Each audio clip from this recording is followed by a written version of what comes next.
পুরো মধ্যপ্রাচ্যের আবহাওয়া বদলে গেছে যখন ইরান ঘোষণা দিয়েছে তারা তাদের পানাভিয়া ফাইটার জেট সামনে নিয়ে আসবে। এরপর থেকেই নড়েচড়ে বসেছে গোটা মধ্যপ্রাচ্য। কারণ মধ্যপ্রাচ্যের এমন জটিল পরিস্থিতির মধ্যেও ইরান তাদের সকল প্রকার আধুনিক যুদ্ধ সরঞ্জাম সামনে নিয়ে আসলেও তারা তাদের আধুনিক কোনো ফাইটার জেট সামনে আনেনি। এবার তারা ঘোষণা দিয়েই তাদের অত্যাধুনিক ফাইটার জেট সামনে আনার কথা বলেছে।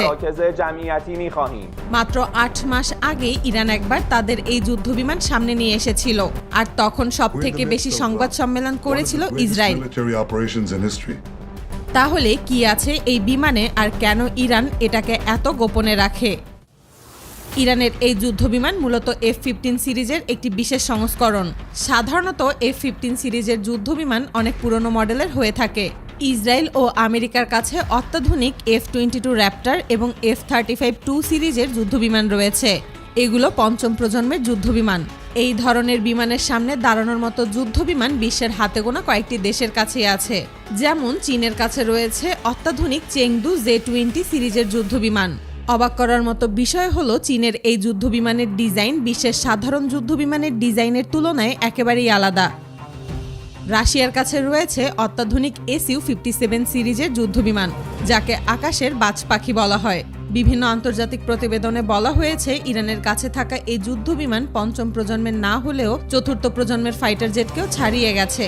ইরানের বিভিন্ন প্রতিবেদনে এই যুদ্ধবিমানকে পানাভিয়া জেট নামে উল্লেখ করা হয়েছে। এই যুদ্ধবিমানে দুটি টার্বোশাফট ইঞ্জিন ব্যবহার করা হয়েছে। এর কারণে এটি অবিশ্বাস্য দ্রুত গতিতে উঠতে পারে।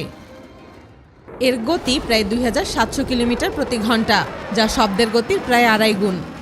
ধারণা করা হচ্ছে ইরান তাদের পুরনো সিরিজের যুদ্ধবিমানকে আধুনিকভাবে পরিবর্তন করে এতে নতুন সব প্রযুক্তি যুক্ত করেছে। বিভিন্ন প্রতিবেদনে বলা হয়েছে এটি প্রায় 13 টন মিসাইল ও গাইডেড বোমা বহন করতে পারে। ইরান এই বিমানকে এমনভাবে তৈরি করেছে যাতে এটি প্রতি মিনিটে প্রায় 50,000 ফুট উচ্চতায় উঠতে পারে। অর্থাৎ সেকেন্ড হিসেব ধরলে প্রতি সেকেন্ডে প্রায় 250 মিটার উচ্চতায় উঠতে সক্ষম। বিভিন্ন আন্তর্জাতিক প্রতিবেদনে বলা হয়েছে ইরান তাদের এই যুদ্ধবিমানের উন্নয়ন ও নির্মাণের কাজ মাটির নিচে কয়েকশো ফুট গভীরে থাকা বিশেষ ওয়ার্ক স্টেশনে করেছে। এজন্য আন্তর্জাতিক গোয়েন্দা সংস্থাগুলো এই ফাইটার জেট সম্পর্কে তেমন কিছু বুঝতে পারেনি।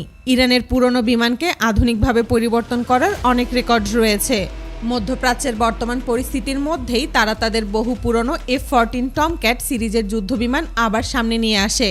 শুধু তাই নয়, তারা এই বিমানের সফল উড়ানও সম্পন্ন করেছে।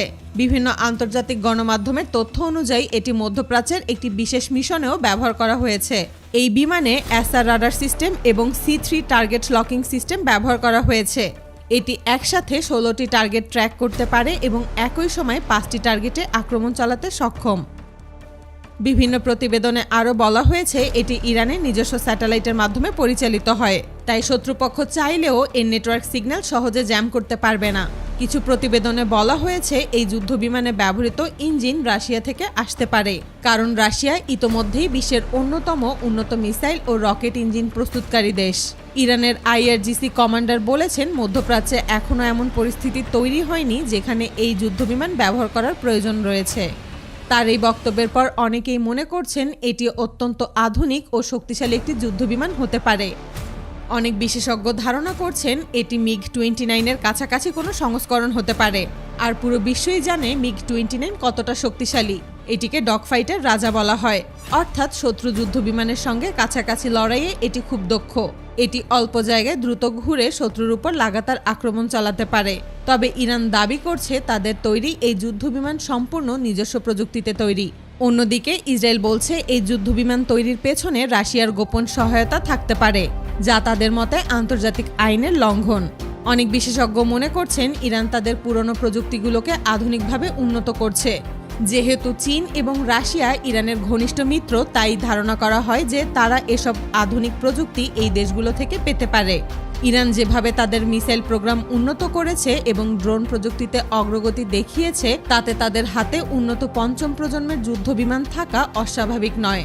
হয়তো ভবিষ্যতে ইরান ধীরে ধীরে সেগুলো প্রকাশ করবে।